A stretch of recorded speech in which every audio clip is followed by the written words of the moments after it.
Alright, what's going on, guys? Got a new video today, this time about the shocks. They've been pretty good, but I want to tune them even better, so I picked up these RPM two-stage Pistons. These fit on Traxxas big bores, Traxxas Ultras, and it says associated and Losi shocks, so pretty much any 10 scale shock. So I'm going to be giving these a try on my Power Strokes and my HPI rear shocks, and hopefully they'll fit. So supposedly these are going to let me run thicker weight oil because of its design, and it's going to help the shocks rebound a lot faster because it's got two sets of pistons, and when the shock rebounds, this top piston is going to float a little bit, let the oil flow through, and in turn give it faster rebound. So that's going to help a lot with handling, and like I said, the jumping aspect is the main thing to get some more dampening out of that. So I'm going to open these up and then show you guys what it looks like inside. Alright, so got it opened up.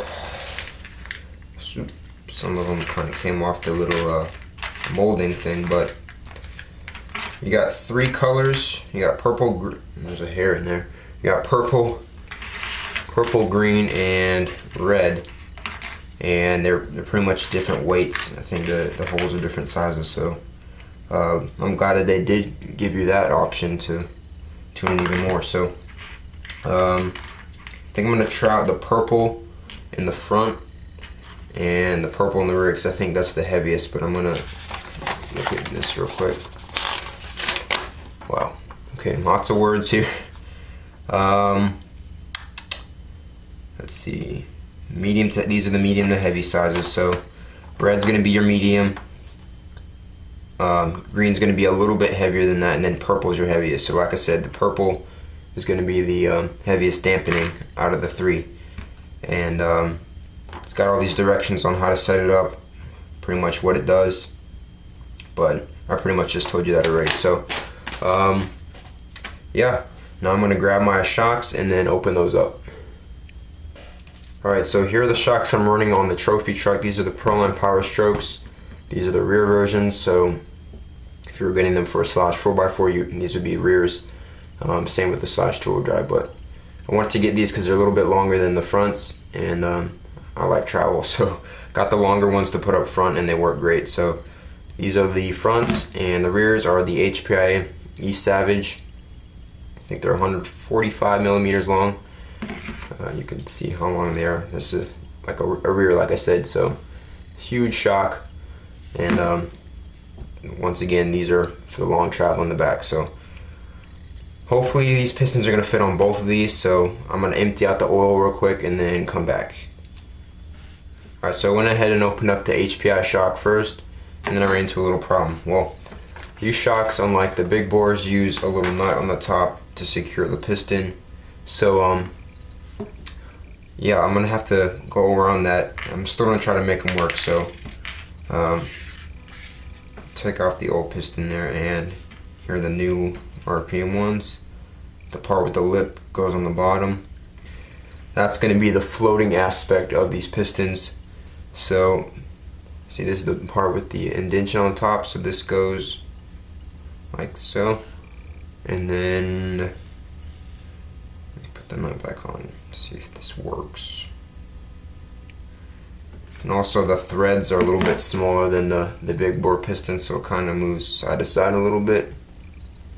But hopefully,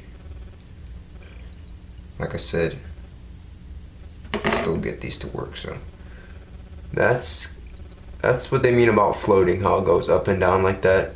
If I had these installed on the big bores, that's exactly what would happen. The E-clip still has a little bit of space between there, and this top piston can move up and down. So that's the whole idea of the pistons. I don't really know how hard to tighten them down. Let's just wrench down all the way. Okay, so that's tightened down.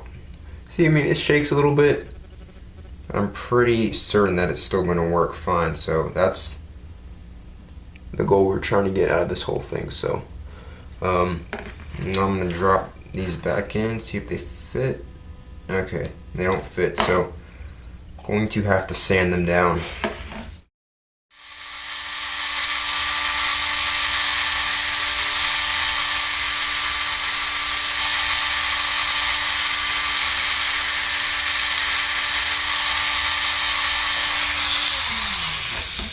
we'll see if that did it. Didn't really take off too much, but I don't want to. Okay, so it slides in now. It's just not smooth. So we're gonna have to keep going a little bit more.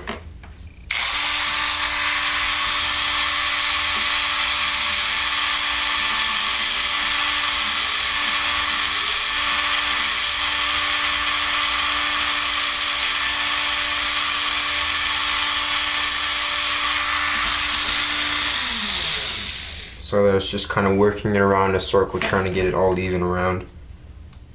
And still doesn't fit. So I'm gonna get this sanded down and then be right back.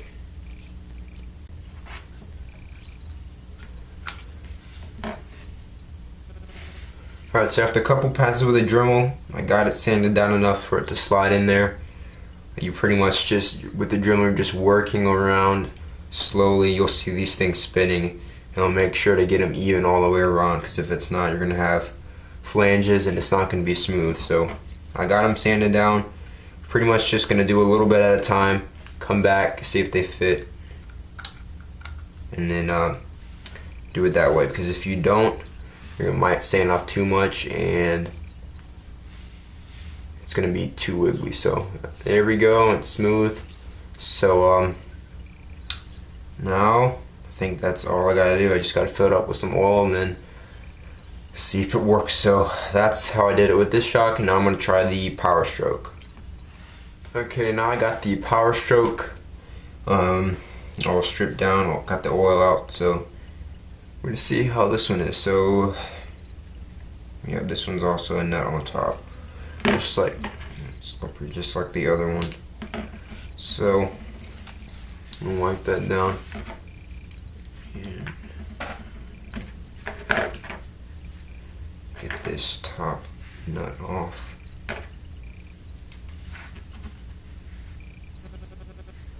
It would really help a lot if I had those shock pliers, but I don't. So I really do want to spend that $30 to get them, but it's still $30 for some pliers. But I'm sure it would make my life easier. So, all right, we got that off. Now to see if the piston's gonna move around. Not as bad as the other shock, but it still moves a little bit. So yeah, now we're gonna do the purples in the front also. Make sure you have the right side.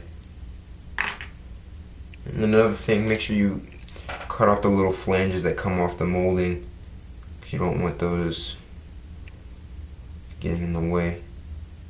I want it to be as smooth as possible. So got the indentation side, or the indentation top side on the bottom.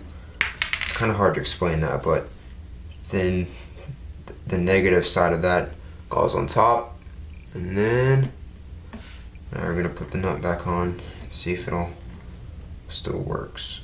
Oh my god, shock oil hands. Seriously, couldn't get any slip in that, alright. See, everything's dropping on my hands. Grab the pliers again and tighten it down. It's pretty painful doing this. I hate not having the shock tool, or shock end tool, shock shaft, whatever. So I'm going to tighten that back down.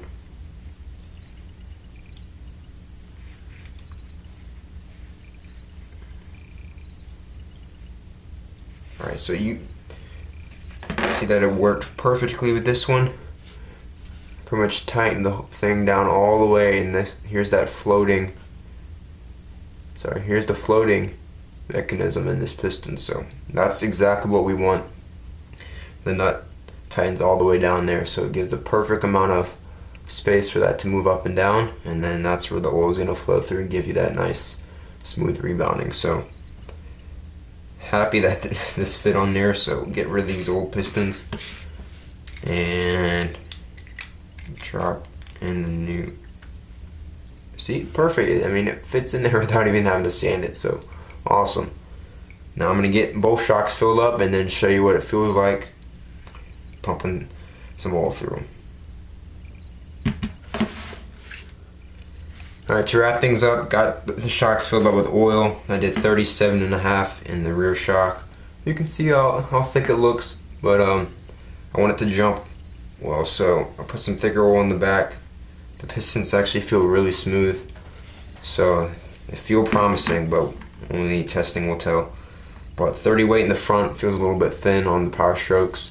These are also really smooth, so I might do 35, but I'm going to test it like this first and then go from there. But I'm going to let you know how these things work in the next update video. I'm going to try to do one soon with the whole truck because I've done some stuff to it. So I think that wraps it up today, guys. So thanks for watching. If you want to go pick up some yourself, hit up the link in the description. I think they're only like $8, so it's worth a try.